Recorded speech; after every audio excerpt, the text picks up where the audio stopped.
नमस्कार, बहुत बहुत स्वागत है आपका। मैं हूं आपके साथ ऋतु ज्ञानवानी। सबसे पहले बात, भोपाल के व्यापारी पर 5 कुत्तों का हमला देखने को मिला है। डॉग लवर्स ने भी व्यापारी से मारपीट की है। बता दें, कुत्तों को भगाने के लिए व्यापारी ने पत्थर मारे थे। पत्थर मारने से डॉग नाराज हो गए, डॉग लवर्स नाराज हो गए। पुलिस ने 2 डॉग लवर्स पर मामला अब दर्ज कर लिया।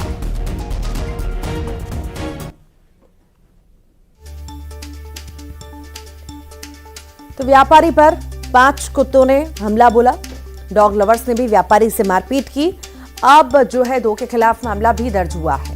कुत्तों को भगाने के लिए पत्थर व्यापारी के द्वारा मारे गए थे और उसके बाद जो है डॉग्स लवर ने व्यापारी के साथ मारपीट की है। तस्वीरें आपके सामने हैं। दरअसल हमला कर रहे थे कुत्ते और व्यापारी के द्वारा पत्थर फेंके गए थे। उसके बाद डॉग लवर्स ने व्यापारी के साथ मारपीट की। तस्वीरें आपके सामने। ज्यादा जानकारी लेंगे, सहयोगी वासु चौरे हमारे साथ जुड़ गए हैं। वासु, क्या ज्यादा जानकारी मामले में मिल पा रही है?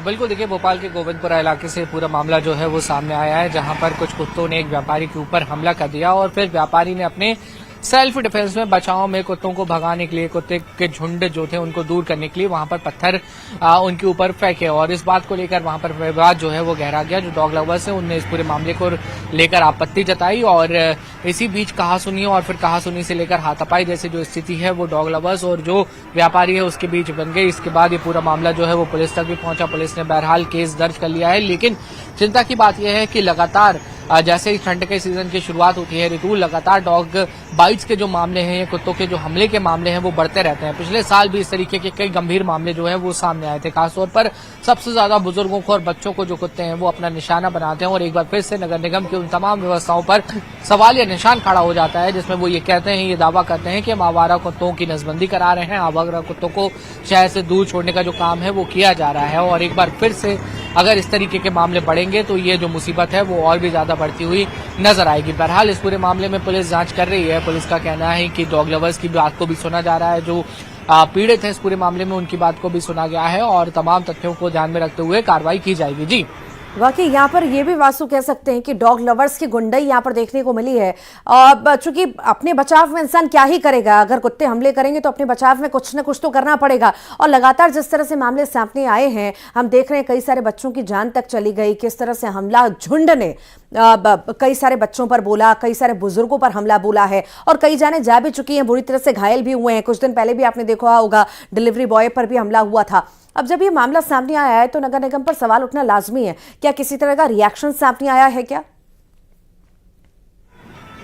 देखिए, बहरहाल इस पूरे मामले को लेकर अभी कोई रिएक्शन जो है वो फिलहाल सामने नहीं आया है, क्योंकि हमने देखा था कि पिछले साल एक के बाद एक कई सारी जब घटनाएं हुई थी तो उसके बाद एक डॉग स्क्वाड का गठन जो है वो नगर निगम की ओर से किया गया था। कुत्तों की जो धरपकड़ है उसको बढ़ाने की बात जो है वो लगातार कही गई थी, लेकिन होता वही है कि जब घटनाएं कम हो जाती हैं तो ये तमाम सारी चीजें जो हैं वो ठंडे बस्ते में चली जाती हैं और फिर जब फिर से घटनाएं होती हैं उसके बाद एक बार फिर से नगर निगम के अमले की ओर से जो सक्रियता है वो दिखाई जाती है। बहरहाल ये जो पूरा मामला है वो गोविंदपुरा क्षेत्र का है और आपने बिल्कुल ठीक कहा कि अगर कुत्ते हमला करेंगे तो व्यक्ति को अपने सेल्फ डिफेंस में कुछ ना कुछ करना पड़ेगा, क्योंकि ये जो आवारा कुत्ते होते हैं ये अपने आप में काफी खूंखार होते हैं और हमने देखा है कि कुत्तों के हमले में भोपाल में कई लोग अपनी जान तक गंवा चुके हैं। तो ऐसे में जरूरी हो जाता है कि आप अपना किसी तरीके से वहां से बचाव करें और बचाव करके निकल सके, क्योंकि आवारा कुत्तों की संख्या कोई कम थोड़ी ना है। बहुत ज्यादा, बहुत बड़ी तादाद में जो आवारा कुत्ते हैं वो हैं जो आए दिन चलते फिरते लोगों पे हमला करते हैं। जी ठीक, बहुत बहुत शुक्रिया फिलहाल वासु जानकारी को साझा करने के लिए। आगे बढ़ते हैं, बीजापुर जिले का जिक्र करते हैं। यहां पर नक्सलियों ने फिर से पुलिस बेस कैंप पर हमला किया है। 3 दिनों में पुलिस कैंप पर दूसरी बार ये हमला हुआ है। बता दें, पामेड़ थाना इलाके में झिड़पल्ली पुलिस कैंप पर हमला हुआ। सूत्रों के हवाले से जानकारी है कि इन हमलों के पीछे सेंट्रल कमेटी के शीर्ष नेता हिडमा का हाथ है। बीजापुर एसपी डॉक्टर जितेंद्र यादव ने कैंप पर फायरिंग की पुष्टि भी कर दी है।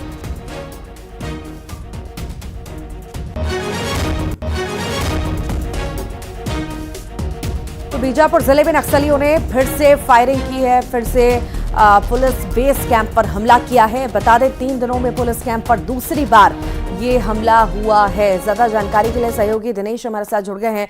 दिनेश, नक्सलियों की बौखलाहट लगातार सामने आ रही है, ज्यादा अपडेट? जी हाँ, बिल्कुल बिल्कुल आपने सही कहा। नक्सलियों की बौखलाहट बिल्कुल सामने दिखती नजर आ रही है। जो नवीन कैंप है, जो जीड़पल्ली में जो नवीन कैंप स्थापना किया गया है, ये 3 दिन ही नहीं बीते हैं कि नक्सलियों ने फिर से देर रात कैंप पर फायरिंग की और हमला किया है। मैं आपको बता दूं कि इससे पूर्व भी 2 दिन पहले भैरंगबाड़ी एरिया में और पूर्व के सरपंच की 2 लोगों की हत्या कर दी गई थी। और कहीं ना कहीं जो नवीन कैंप खुल रहे हैं और जो नक्सलियों के गढ़ में पुलिस फोर्स पहुंच रही है। और मैं आपको बता दूं कि नियत नीला नाद जैसे योजना से गांव-गांव में मोबाइल टावर और सड़कें जैसे चीजें जो सुविधा मुहैया कराई जी, इसको लेके कहीं ना कहीं नक्सली बौखलाहट दिखती नजर आ रही, क्योंकि विकास कार्य होने से उनकी जो पकड़ है नक्सलियों की वो ग्रामीण क्षेत्रों से छूट जाएगी। तो उनका यही डर सता रहा है कि अगर इसी तरह से चलता रहा तो कहीं ना कहीं उनका खात्मा हो सकता है। मैं आपको बताऊं कि लाल आतंक पे जो लगातार फोर्स का मूवमेंट चल रहा है, प्रहार हो रहा है, इसको लेके नक्सली कहीं ना कहीं बैकफुट पर भी नजर आ रहे हैं और कहीं ना कहीं अपनी मौजूदगी भी दर्ज करा रहे हैं। जी ठीक, बहुत बहुत शुक्रिया दिनेश।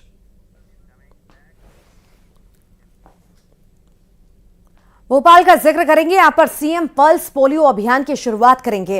राज्य स्तरीय कार्यक्रम है जिसका उद्घाटन सीएम के द्वारा किया जाएगा। बता दें, सीएम जन कल्याण पर्व की समीक्षा भी करेंगे। डॉक्टर मोहन यादव कानून व्यवस्था पर बैठक लेंगे। शाम को सीएम दिल्ली के लिए रवाना हो जाएंगे। वो सोमवार को केंद्रीय मंत्रियों से मुलाकात भी कर सकते हैं, ऐसी जानकारी मिली। तो पहले राज्य स्तरीय कार्यक्रम का उद्घाटन सीएम करने वाले हैं। पोलियो पल्स अभियान की शुरुआत और इसका उद्घाटन करने के लिए सीएम पहुंचेंगे और साथ ही साथ और भी कई सारे कार्यक्रम उनके आज रहने वाले हैं।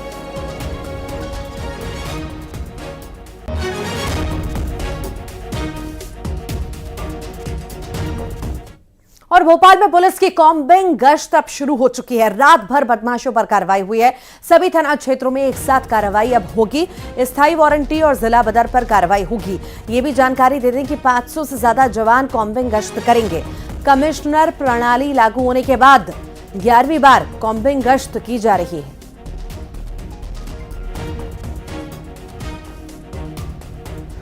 यह कमिश्नरी में लगभग 11वीं बड़ी कॉम्बिंग गश्त है, जिसमें लगभग बड़ी संख्या में 500 से ज्यादा जवान और सभी थाना प्रहरी इसमें सम्मिलित होंगे। खासतौर पर इस कॉम्बिंग गश्त में इस बात का ध्यान रखा गया कि जितने भी स्थायी वारंटी हैं, जितने भी इस तरह के अपराधी और खासतौर पे जिला बदर के जो आरोपी हैं, उनकी एक सघन चेकिंग की जाएगी। साथ ही साथ इनके साथ साथ ध्यान रखा जाएगा इस बात है कि जो भी कार्रवाई हो, एक वीडियो रिकॉर्डिंग हो, उसमें अगर कहीं इस तरह की कार्रवाई हो, फिर महिला आरक्षक भी रहे, अगर किसी घर में या कहीं इस तरह की कार्रवाई है तो इन कार्रवाइयों का पूर्व में बड़ा व्यापक एक सकारात्मक असर रहा है। जब से कार्रवाइयां हुई हैं, खासतौर पर बड़ी ऑफेंस में काफी तेजी से इसमें गिरावट आई है और इसका अपराधों के खिलाफ लड़ाई में बड़ा महत्वपूर्ण भूमिका है। तो सभी लोगों ने एक पर्याप्त संवेदनशीलता के साथ इस पूरी कार्रवाई को करने के निर्देश दिए गए हैं। लगातार कंट्रोल रूम से पूरे कार्रवाई की क्लोज मॉनिटरिंग।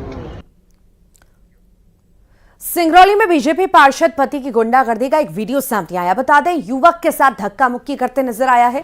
उन पर जबरदस्ती जमीन पर कब्जा करने के आरोप हैं। अर्जुन गुप्ता वार्ड 41 के बीजेपी पार्षद के पति हैं। गाली गलौज और धक्का मुक्की करने की तस्वीरें अब सामने आई हैं।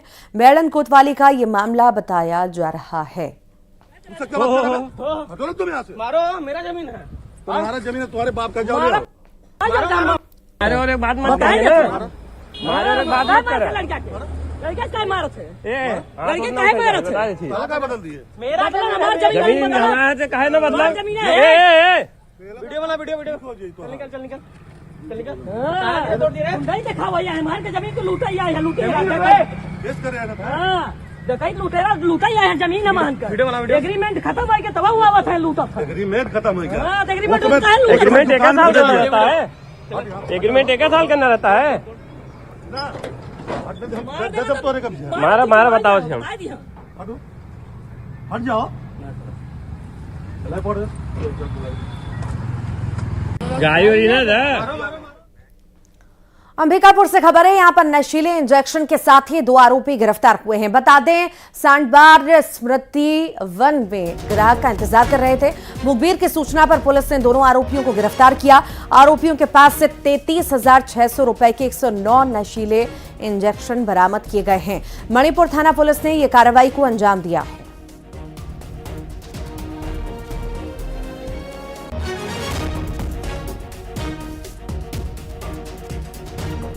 और अंबिकापुर में भीषण सड़क हादसा हुआ है। गाड़ी की टक्कर से बाइक सवार घायल हुआ। नेशनल हाईवे 43 पर बेलकोटा के पास यह हादसा हुआ है। 108 एम्बुलेंस की मदद से इलाज के लिए मेडिकल कॉलेज अस्पताल भर्ती कराया गया। बतौली थाना क्षेत्र के बेलकोटा के पास यह हादसा हुआ है।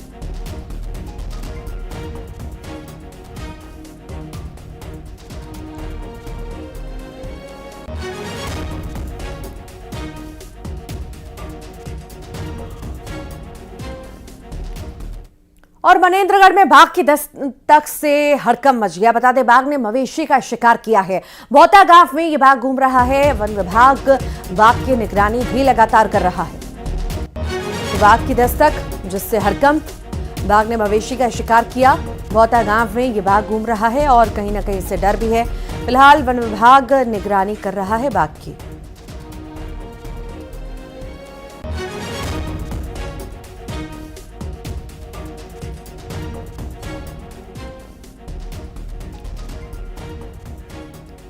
बलरामपुर में अवैध धान परिवहन पर प्रशासन ने कार्रवाई की है। आपको बता दें, पिकअप वाहन सहित 48 बोरी अवैध धान जब्त किया गया है। दूसरे राज्य से लाकर धान समितियों में खपाने की तैयारी थी। वैध दस्तावेज नहीं होने पर कार्रवाई की गई है।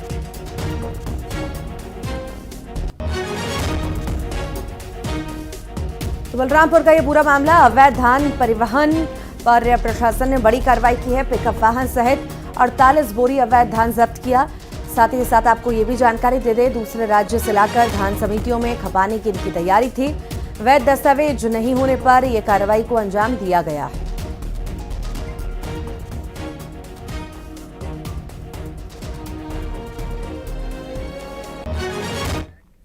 और बात करेंगे मौसम के मिजाज की। ठंड ने दस्तक दे दी है। भोपाल का अगर जिक्र करें तो तूफान फेंगल का अब असर नहीं दिख रहा है। हवाओं का रुख अब उत्तरी और उत्तरी पश्चिमी की तरफ हुआ है। सर्द हवाओं में एमपी में ठंडक भी बढ़ने लगी है। नौगांव में सबसे कम 8 डिग्री तापमान दर्ज हुआ, तो वहीं कई शहरों में रात का तापमान 10 डिग्री भी दर्ज किया गया। ये कोहरे की तस्वीर भी आप देख रहे हैं। तो नौगांव में सबसे कम 8 डिग्री तापमान दर्ज किया गया है। और साथ ही साथ कई और जिलों में भी, मध्य प्रदेश के कई सारे जिलों में लगातार तापमान गिर रहा है। भोपाल का जिक्र करें तो 10 डिग्री यहाँ पर पहुंच चुका है। और अब कहीं ना कहीं सर्द हवाओं की वजह से एमपी में ठंड भी बढ़ने लगी है। आने वाले दिनों में ये भी माना जा सकता है कि ये पारा और ज्यादा लुढ़केगा और ज्यादा ठंड होगी।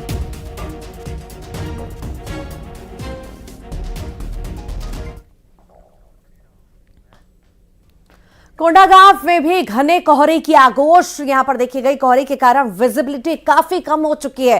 कोहरे ने वाहनों की रफ्तार पर ब्रेक भी लगा दिया। वाहन चालक लाइट जलाकर गाड़ियां चला रहे हैं। तस्वीर आपको दिखाएंगे कि किस तरह से यहां पर ठंड की वजह से लोग परेशान होते हुए भी नजर आए। ठंड ने दस्तक दे दी है। कहीं पर अलाव का सहारा तो कहीं पर स्वेटर मास्क का सहारा लेकर के लोग अपने आप को ठंड से बचा रहे हैं। और ये जिक्र हम कर रहे हैं कोंडागांव की, यहाँ पर भी ठंड ने दस्तक दे दी है। कोहरे की तस्वीरें भी आप यहाँ पर देख रहे हैं। विजिबिलिटी भी कम हो गई है। अब कोहरा भी अपना असर दिखाने लगा है। पूरा शहर इस समय कोहरे के आगोश में ढका हुआ है। आप ये देख सकते हैं मेरे पीछे में, हम इस समय नेशनल हाईवे 30 पर खड़े हैं। गाड़ियाँ चल रही हैं दूर से, उनको लाइट जलाकर चलना मजबूरी बन गई है।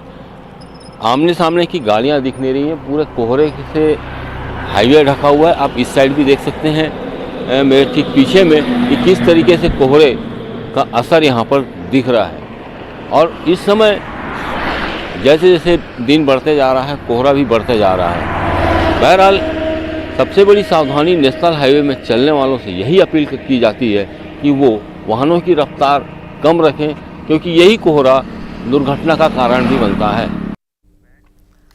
और धमतरी में सर्दी लौटने के बाद पहली बार कोहरा छाया हुआ है। धमतरी और आसपास के इलाकों में घना कोहरा देखा गया। कोहरे के कारण विजिबिलिटी काफी ज्यादा कम हो चुकी है, तो लगातार ठंड बढ़ रही है और विजिबिलिटी ना के बराबर। सर्दी लौटने के बाद ये कोहरे की तस्वीरें आप देख रहे हैं, किस तरह से धुंध यहाँ पर नजर आ रही है। घना कोहरा छाया हुआ है, विजिबिलिटी ना के बराबर हो चुकी है। वाहनों की रफ्तार पर भी कहीं ना कहीं ब्रेक लगती हुई अब नजर आ रही है।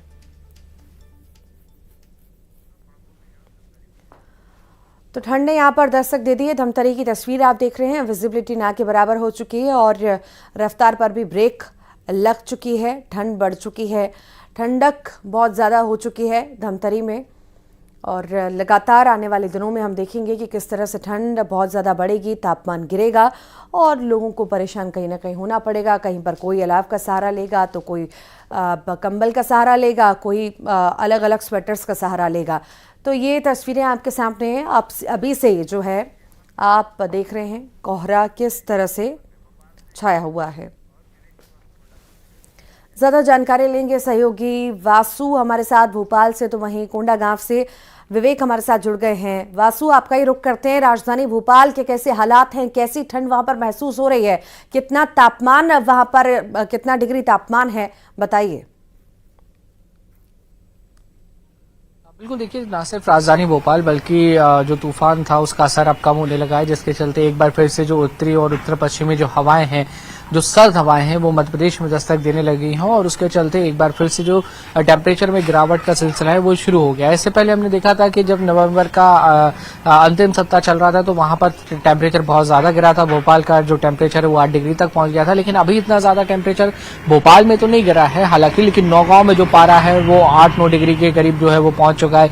पचमढ़ी में न्यूनतम टेम्परेचर जो है वो 9.2 डिग्री जो है दर्ज हुआ है और इसी तरह से अगर बात करें तो करीब 1 दर्जन मध्य प्रदेश के ऐसी जगह हैं, शहर हैं जहां पर 10 डिग्री और 10 डिग्री के नीचे जो तापमान है वो दर्ज हुआ है। आने वाले समय में मौसम वैज्ञानिकों का यही अनुमान है कि ये जो टेम्परेचर है वो लगातार और भी कम होगा, क्योंकि ऐसे सिस्टम्स लगातार बन रहे हैं। जैसे जैसे पहाड़ी क्षेत्रों पर बर्फबारी बढ़ेगी, वहां से जो सर्द हवाएं आएंगी, उसके चलते शीतलहर का जो प्रकोप है वो देखने को मिलेगा और वही जो एक एलिमेंट है वो मध्य प्रदेश में सर्दी को बढ़ाने का काम अक्सर करता है और इस बार भी वही चीज जो है वो जिम्मेदार रहेगी। फिलहाल मध्य प्रदेश के अधिकांश जगहों की अगर हम बात करें तो कहीं पर कोहरे जैसी जो स्थिति है वो नजर नहीं आ रही है। दिन के टाइम अगर चटक धूप खिल जाती है, लेकिन उसके बाद जब रात में जो सर्दी है उसके बढ़ने का सिलसिला शुरू हो जाता है, क्योंकि ठंडी हवाएं जो है वो आने लगती हैं। बहरहाल 2 से 3 दिनों तक इसी तरीके का जो मौसम है वो बना रहेगा, यानी कि जो न्यूनतम टेम्परेचर है वो 11, 12, 13 डिग्री के आसपास रहेगा और उसके बाद फिर और भी ज्यादा पारे में गिरावट देखी जाएगी। जी ठीक, लगातार बने रहिए। विवेक भी हमारे साथ जुड़े हुए हैं। विवेक, कितना तापमान वहां पर, विजिबिलिटी की तस्वीरें हम देख रहे हैं बहुत ज्यादा कम हो चुकी है।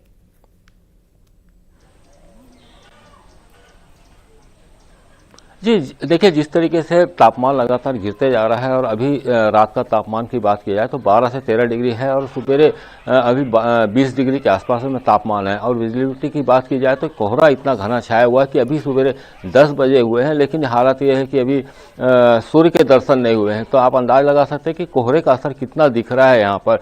खासकर नेशनल हाईवे में तो सबसे ज़्यादा लोगों को सावधानी बरतनी पड़ रही, क्योंकि नेशनल हाईवे में गाड़ियों की रफ्तार रहती है और कोहरे के कारण सामने वाली गाड़ी दिखती नहीं है, तो जिससे दुर्घटनाओं की आशंका बनी रहती है। आज दिन की हालत यह है कि लोगों को दिन में भी लाइट जला के चलना पड़ रहा है। तो लगातार मौसम में उतार चढ़ाव देखते देखते जिस तरीके से फैसल तूफान का असर दिखा था, कुछ दिनों तक बदली छाई रही, फिर धीरे धीरे अब मौसम का रुख बदला है, शुष्क होते जा रहा है, पर कोहरे का असर काफी दिख रहा है। जी ठीक, बहुत बहुत शुक्रिया आप दोनों का ही जानकारी को साझा करने के लिए।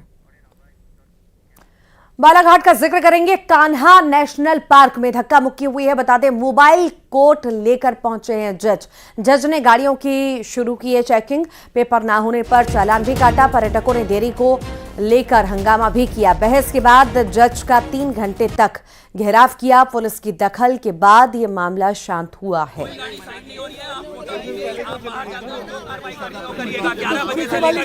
दिल्ली से खबर है। यहाँ पर भारत मंडपम में चल रहे अष्टमी महोत्सव में केंद्रीय मंत्री सिंधिया का अलग अंदाज देखने को मिला।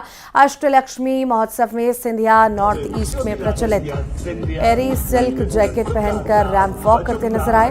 बता दें कि अष्टलक्ष्मी महोत्सव में पूर्वोत्तर के 250 से अधिक कारीगर और उद्यमी हस्तशिल्प, हथकरघा और कृषि बागवानी उत्पादों और 34 जीआई टैग वाले उत्पादों का प्रदर्शन कर रहे हैं, जिसमें ज्योतिरादित्य सिंधिया के जो है फैशन शो में उन्होंने हिस्सा लिया और एरे सिल्क जैकेट पहनकर रैंप वॉक भी किया।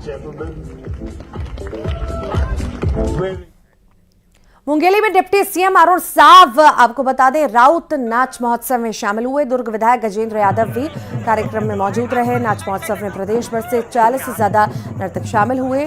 डिप्टी सीएम ने जमकर नाच भी नाचा। दिलजीत के कार्यक्रम को लेकर मिनी मुंबई में जबरदस्त उत्साह है। दिलजीत के कॉन्सर्ट को लेकर इंदौर के युवाओं में इतना उत्साह है कि कार्यक्रम स्थल पर दिलजीत के पोस्टर के साथ रील बना रहे हैं। दिलजीत के कॉन्सर्ट को लेकर क्रेजी इंदौरी यूथ से खास बातचीत की हमारे सहयोगी ने। पंजाबी सिंगर दिलजीत इंदौर पहुंच चुके हैं और इंदौर पहुंचने के साथ ही एयरपोर्ट उन्होंने कहा मेरा नाम दिलजीत है और मैं इंदौर का दिल जीत लूँगा। कल 8 तारीख को उनका कॉन्सर्ट होने जा रहा है और कॉन्सर्ट की तैयारियां जो है जोरों शोरों पे चल रही हैं और इस वक्त हम उसी कॉन्सर्ट जहां होगा उस प्रोग्राम जहां होना जो इवेंट जो होना है उसके ठीक बाहर इस वक्त मैं मौजूद हूं और ये दिखा रहे हैं आपको कि इस वक्त आप देखेंगे तो आपको दिलजीत नज़र आएंगे और दूसरी तरफ दिलजीत के फैन। इंदौर में ज़बरदस्त क्रेज़ है, खासतौर पर युवाओं में। कल प्रोग्राम होना है, कितना एक्साइटमेंट है दिलजीत के? बहुत ज़्यादा एक्साइटेड है हम लोग। उनका कल है और हम आज ही से हमारा रील्स और ये सब बना रहे हैं उनके लिए। ये दिलजीत अब सब्र नहीं हो रहा है, बहुत उससे हम उनके लिए रील्स बना रहे हैं यहाँ पर। बस आ जाए और एक बार हम देखना चाहते हैं उनको रियल में। अच्छा, उनका एक डांस स्टेप हो जाए। बिल्कुल हो जाए, बिल्कुल। क्योंकि मैंने देखा आप लोग बना रहे थे। हाँ जी, ये दिलजीत के डांस स्टेप है, डांस मूव के स्टेप दिखा रहे हैं।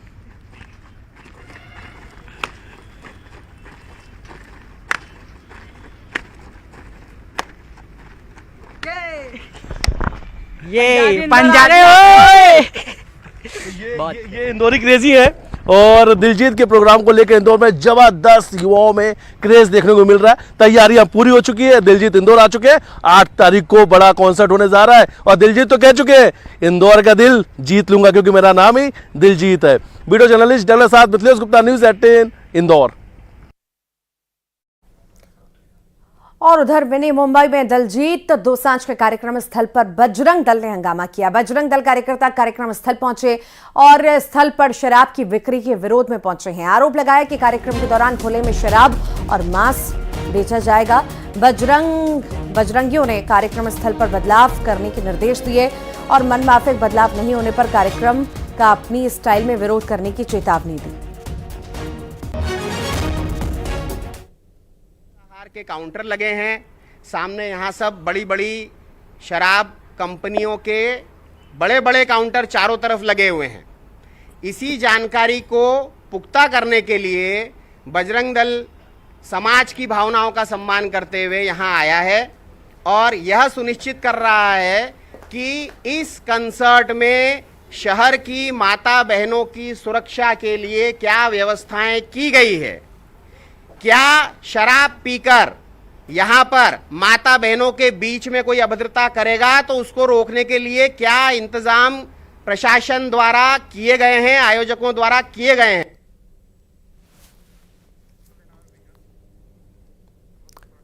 तो दिलजीत दोसांझ का कार्यक्रम जो है इंदौर में होने जा रहा है, बड़ा कॉन्सर्ट होने जा रहा है, बड़ी संख्या में लोग पहुंचेंगे भी, उत्साह भी है। इसी बीच बजरंग दलियों का जो है बजरंगियों का विरोध देखने को मिला। शराब परोसने को लेकर विरोध वो कर रहे हैं कि कार्यक्रम स्थल पर जो है शराब ना परोसी जाए, यहाँ का माहौल खराब ना किया जाए। और इसी बीच जो है ये बड़े बयान भी आप सुन रहे थे जो आ रहे थे। उन्होंने कहा है कि अगर ये बदलाव नहीं किया गया कार्यक्रम में तो हम अपनी तरह से यहाँ पर विरोध प्रदर्शन करेंगे। और आइए अब देखेंगे टॉप 20।